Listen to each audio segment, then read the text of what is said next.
Hello everyone, welcome back to my channel. এটা হচ্ছে আমার ভাগ্নির রিসেপশনের দিন। এই ভ্যানে তো আমরা চারজন বসে আছি, আর ওই যে দেখা যাচ্ছে পিছনে একটা ভ্যান, ওই ভ্যানে বাদবাকি সবাই রয়েছে।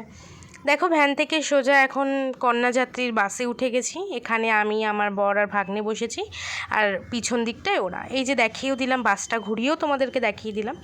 দেখো, এখানে দৌড়াদৌড়ি করে আমার ননদ যাচ্ছে, আরও ননদ ওই সামনে বসে আছে তাদের সাথে গল্প করতে।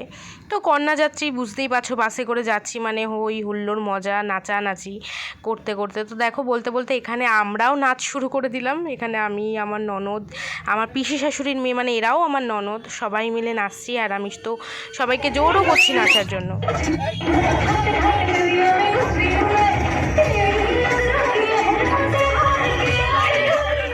নাচানাচি মজা করতে করতে চলে গেলাম রিসেপশন পার্টিতে। আর এখানে দেখো আমার ভাগ্নিকে কত সুন্দর লাগছে, তার হাজব্যান্ডকেও সুন্দর লাগছে। কিন্তু জানো তো, সেদিন এতটাই গরম পড়েছিল আর আমার শরীরটাও খারাপ ছিল, তাই জন্য আমি ভিডিওটা কন্টিনিউ করতে পারিনি। তো এই ভিডিওটা আমি এই অবধিই শেষ করলাম। দেখা হচ্ছে পরের কোনো ভিডিওতে। ততক্ষণের জন্য ভালো থেকো, সুস্থ থেকো, টাটা।